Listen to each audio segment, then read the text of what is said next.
Thank you. Thank you. Thank you very much, everybody. This was an amazing evening. This was a great evening. They just announced North Carolina. I don't know if they've announced Illinois yet, but we're leading by a lot, so I think they're going to announce it. Florida was so amazing. And I want to thank our friends. Northern Marianas Islands have been so incredible, and we picked up 9 delegates this morning. I heard very early in the morning, 9 delegates, that's a lot. And I just wanted to thank the governor, Ralph Torres, great guy, Chairman Ada, who is a fantastic man, and that was a very nice start to the day, that I can tell you. Many things have been happening over the last short period of time. CNN was very nice. They came up with a poll. The poll said 49% to 14 and 15. We just had one from The Economist, just came out, 53%. And it's sort of interesting because I was watching the news a little while ago, and one of the commentators, who I'm not particularly fond of, but these are minor details, said, but Donald Trump doesn't get over 50%. Because I'm at 43, 45. Actually, now, according to The Economist, I'm at 53. And I have to explain to these people, they don't understand basic physics, basic mathematics, basic whatever you want to call it. When I don't get over 50, we have 4 people, right? We have 4 people. Do you understand that? So when I get 53, and this one, as an example, I had 53, and that's with 4 people. That's an amazing achievement just mathematically when you can get over 50%. So someday they're going to understand. Someday when we take it all, they'll understand, but it is really ridiculous. I want to thank my family, my boy Eric and Don. They've been working so hard. Ivanka and Jared have been amazing. Ivanka's home right now. In about 2 minutes, I'll call, and she's about ready to have a baby, so I don't know. We've been thinking about that now for a little while. But Ivanka has been so helpful, and Jared has been amazing, and it's been just great. I want to thank Barron for putting up with the fact that I never see him anymore. And I want to thank Barron. I never see my Barron, and it's his birthday on Sunday, so we're very happy about that. So it's a little tough, you know, we're going away. And he goes, when are you going to come home, Daddy? When are you coming home? I said, well, in about 2.5 weeks. It's pretty tough. You're traveling all over the place. It's really amazing. Yesterday, I went up to Ohio. I went up to Youngstown. We had an incredible crowd and just amazing people in this country. We have so many great people. We will someday in the not too distant future, if I win, otherwise it's not going to happen, I have to be honest with you.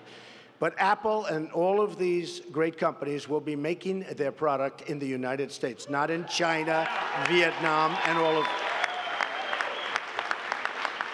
And we're not going to be losing our companies. You know, our companies are leaving our country rapidly, whether it's Carrier Air Conditioning, whether it's Ford, whether it's Eaton. I was in Cleveland, and Eaton Corp, they're leaving, and so many companies are leaving.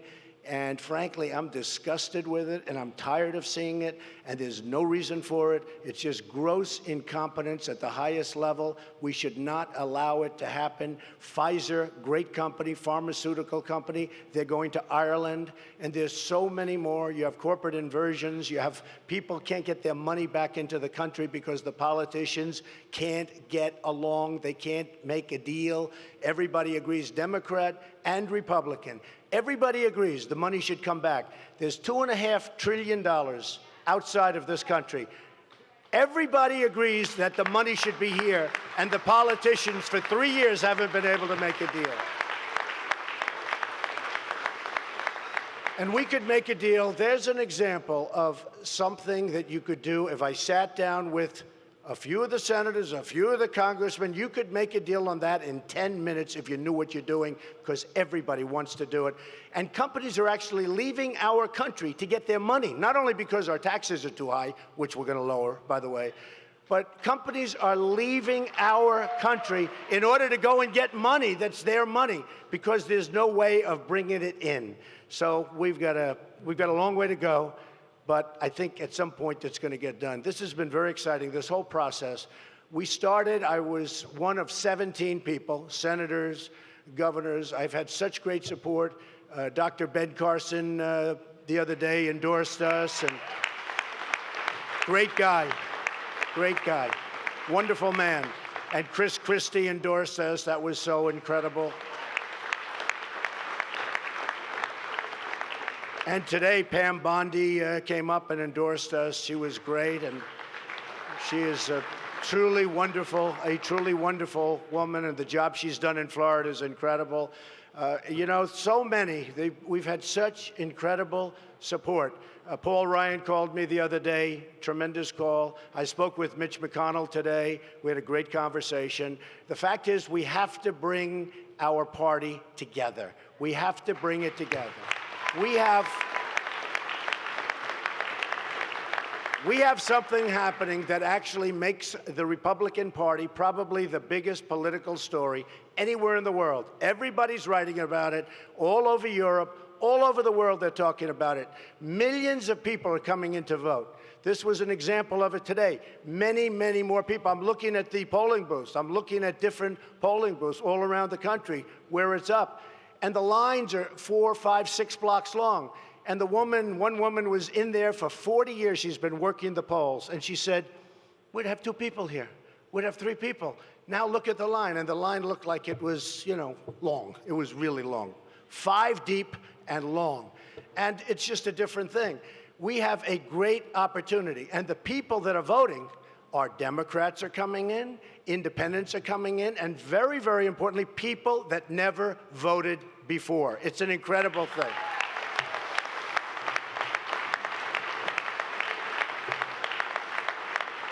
I want to pay my respects, by the way, to Todd Palin, Sarah's husband. Sarah was here. She was incredible. She was making a speech on my behalf, and fantastic. Everybody loves her. And what happened is he was in a very bad accident. He's tough as nails. He's going to be fine.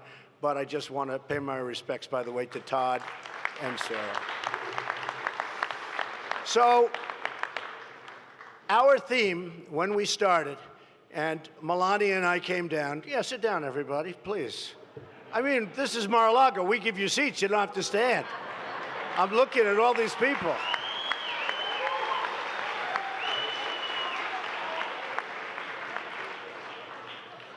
Corey, good job, Corey. Good job.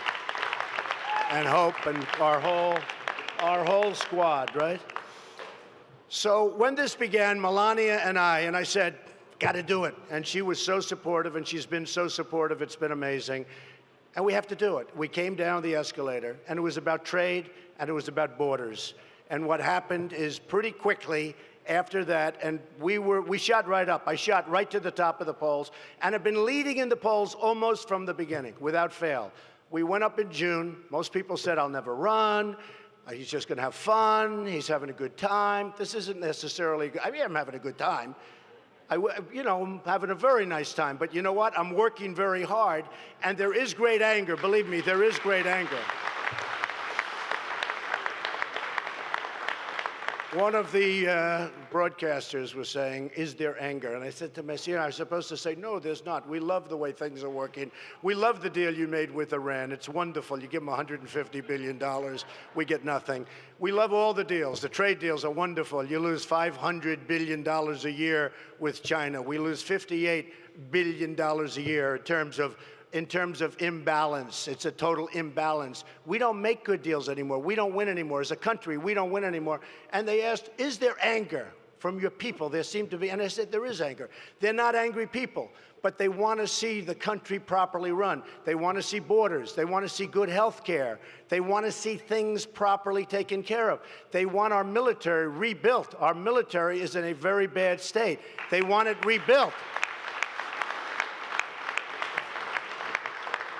Very, very importantly, and they want the Second Amendment, by the way, protected and protected strongly, and that's going to happen. And you know what they want so badly? They want our veterans taken care of. Our veterans are treated so badly. So we started, and something happened called Paris. Paris happened, and Paris was a disaster. There've been many disasters, but it was Paris. And then we had a case in Los Angeles where it was in California where the 14 young people were killed, and it just goes on and on and on. And what happened with me is this whole run took on a whole new meaning. Not just borders, not just good trade deals, and we're going to make the best trade deals you've ever seen. We've got such endorsements from Carl Icahn and the smartest people in business. And these people are going to be negotiating our deals, and they're the best in the world. We have the best business people in the world. They're going to know we're going to have such great deals. We're going to do so good with trade. We're going to do so good on the border. But it took on a whole new meaning. And the meaning was very simple. We need protection in our country, and that's going to happen. And all of a sudden, the poll numbers shot up. And I'm just very proud to be a part of this. I think we're going to go, and we're going to do a lot of trips over the next month, but I think we're going to have a great victory. And I think more importantly than anything else, we are going to start winning again. This country is going to start winning again. We don't win anymore.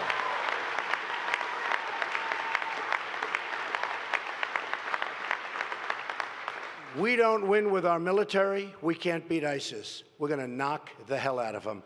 We don't win. We don't win a trade. China, everybody. Japan, Mexico, Vietnam, India, name the country. Anybody we do business with beats us. We don't win a trade. We're going to win a trade. We're going to make our country rich again. We're going to make our country great again. And we need the rich in order to make the great, I'm sorry to tell you.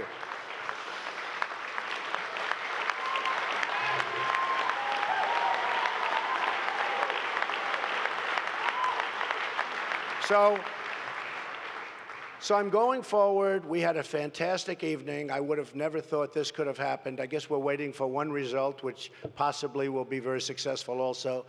But to win the states that we won and to win by the margins, and especially, look, this is my second home, Florida. To win by that kind of a number is incredible. It's record-setting. And I have to say it that number one, I want to congratulate Marco Rubio on having run a really tough campaign. He's tough, he's smart, and he's got a great future. He's got a great future. But I have to say, and nobody has ever in the history of politics received the kind of negative advertising that I have. Record. By the way, mostly false. I wouldn't say 100%, but about 90%. Mostly false, vicious, horrible. They say it was 18 million the first week, meaning last week, and 25 million. It added up to over $40 million. And you explain it to me because I can't. My numbers went up. I don't understand it. Nobody understands it. My numbers went up.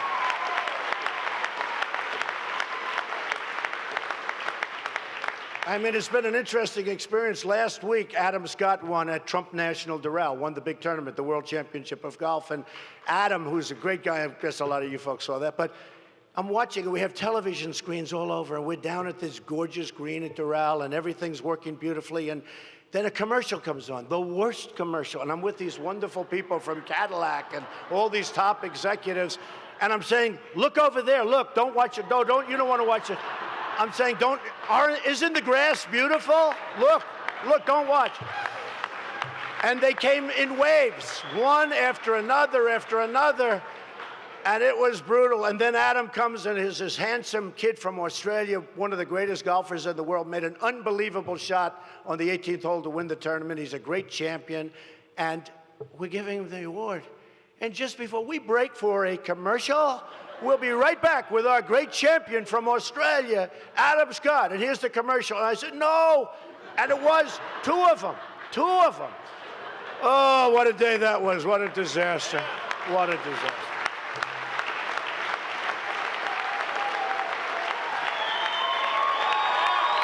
Unbelievable.